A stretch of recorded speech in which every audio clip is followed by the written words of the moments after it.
With this video, all your doubts regarding the petrol versus electric bikes should be clear. Second part, if you haven't watched the first them.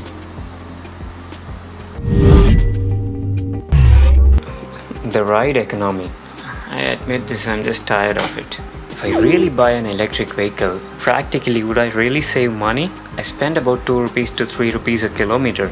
So what would be the difference if I use an electric vehicle? Yes, so coming to the ride economy, this is something that the whole world knows. The most economical ride that you can do is in an electric vehicle. An average battery of 3 kilowatt gives an average of 100 kilometers.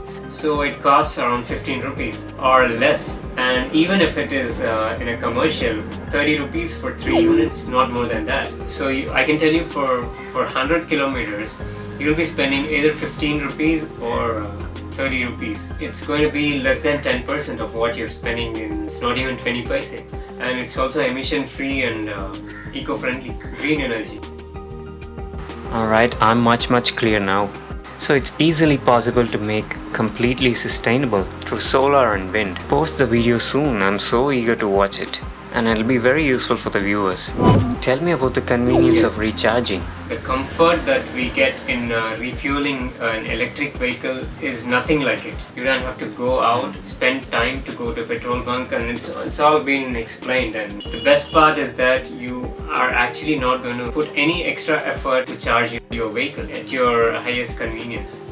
That is so true. It has happened to me several times. Sometimes I'd be rushing to my work and I won't have time to go to a fuel station. And sometimes I even forget my wallet. And I completely can understand how good the recharging convenience is. This is one of the best things that I can say regarding the electric vehicles. This is wonderful. I don't have to go to the fuel station at all. The vehicle gets charged while it's at parking. Wow, this is amazing. I want to compare reboring a bike and replacing the battery for an electric vehicle. In my Yamaha, while I'm using it, I rebore it once after like 50 to 60 kilometers. That would be the one big expense that I would do for the vehicle, maybe once in the lifetime. And that is a major expense. I'll be spending around maybe 15,000, a little more or less, for a rebore. And then I'm good to go for the next 50 or 60 or maybe 70 kilometers. So when it comes to an electric vehicle, is there a big expense? If it is, then I think that would be the battery replacement. Tell me about the expenses involved in the battery replacement. How economical is it? That's an awesome question. I think I don't know how you got to this question. There's not much people who will be able to think this way. Yeah, that is a nice comparison.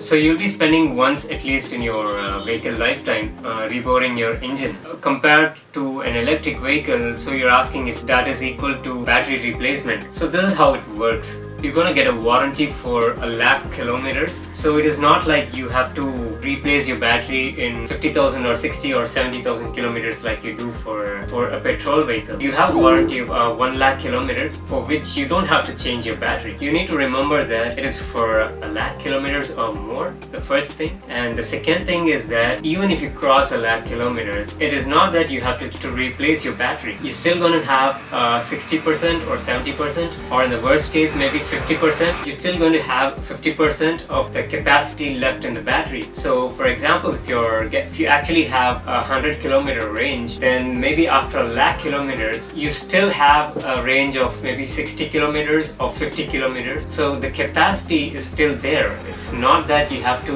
throw the battery away and you have to replace your battery. You still can use the vehicle for the remaining 50 kilometers. It's still there. The third thing you need to remember is that if you want to replace your battery, there's always an option to sell your battery, because your battery still has a 50% of capacity. If your battery is a 3 kilowatt, then your battery still holds more than 1 kilowatt of energy. There are a lot of people who are waiting to buy these batteries, and they use it for ESS, that is energy storage system, in stationary places and used for inverters. You still have the option of selling your battery for maybe 20% of the cost if if the battery cost is 40,000, then you still have the option of selling it for 10,000 because it has a 50% capacity, but you're selling it only for 25% of its cost. You still have this option, or you can use the battery for yourself, for your home inverter. And the fourth thing that you have to remember is, for example, you have crossed 1 lakh kilometers in the next 5 years. So in the next 5 years, there are a lot of changes going on and a lot of new technologies emerging in battery technology. So at that time, I think it'll definitely be less than what it is today. 70% or 60% of what it is right now today.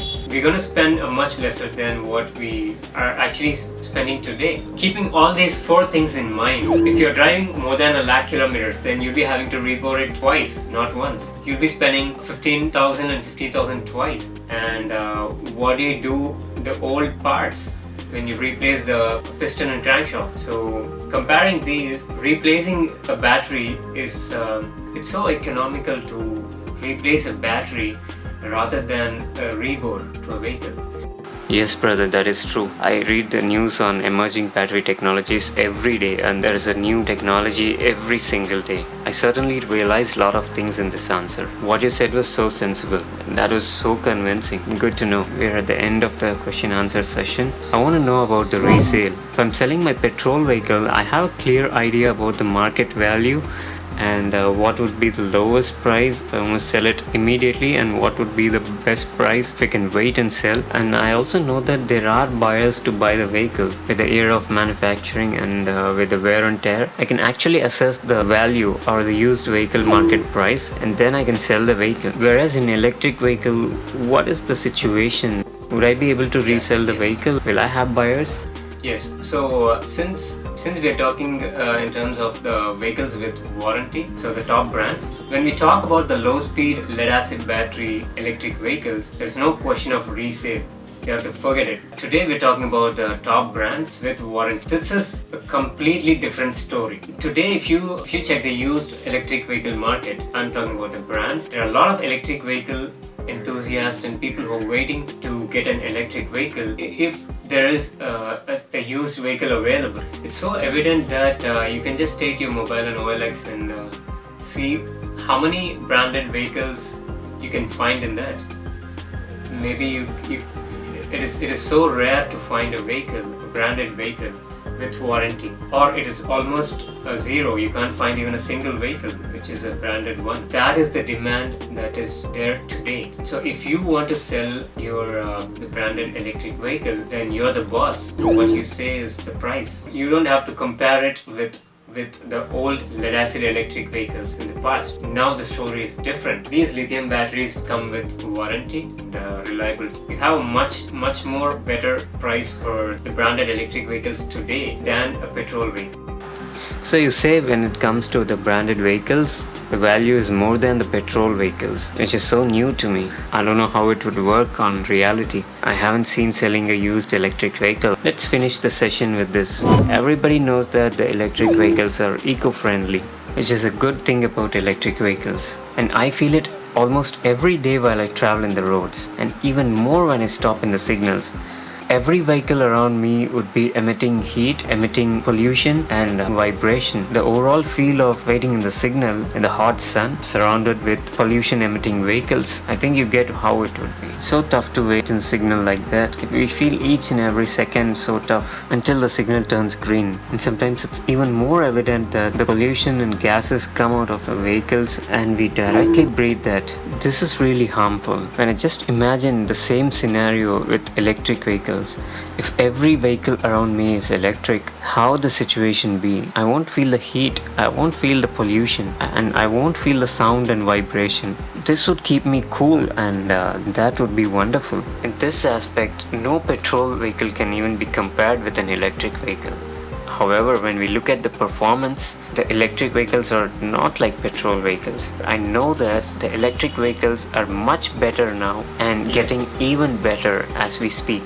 So when we compare it to a petrol vehicle, yes, I agree that so if you're charging your vehicle if you're charging your vehicle through the grid, it's not so eco-friendly, but still we're not burning the fossil fuel directly. So it is at least 50% and up to 80% less CO2 emitting than a petrol vehicle. Since you're charging the electric vehicle through the grid power, it's still eco-friendly to at least 50% because we're not burning the fossil fuel directly, and it is more eco-friendly. And if we really want to go eco-friendly and do good to the environment and be completely emission free, it is possible in an electric vehicle. It is not possible in a petrol vehicle, but it is possible in an electric vehicle, and I've already tried it and it's working so well. And it is possible to charge your electric vehicle through solar and wind. I will show you a demonstration on that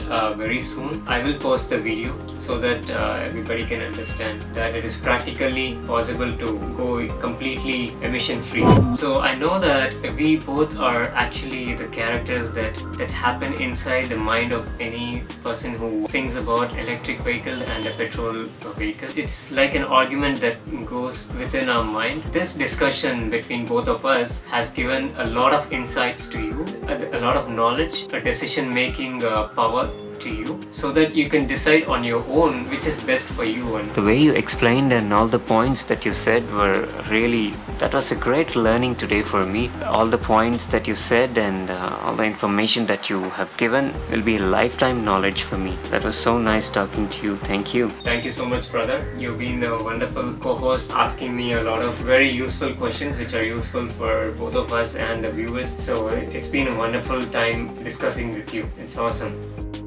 You said that there are some special points that you want to share with the viewers. What are they? What is really special in that? I've been using electric vehicles. I've been building electric vehicles. I have come through certain wonderful things which you cannot miss knowing. So I will share those experiences. Hope you watched all the 3 parts of the petrol versus electric bike series. If you have some feedback or something to say about it, put it in the comments so that not just you and me, it will be useful for a lot of people who read the comments. If you like to see more updates like these, consider subscribing the channel. And if you liked something in the video, give me a like. See you soon in the next video.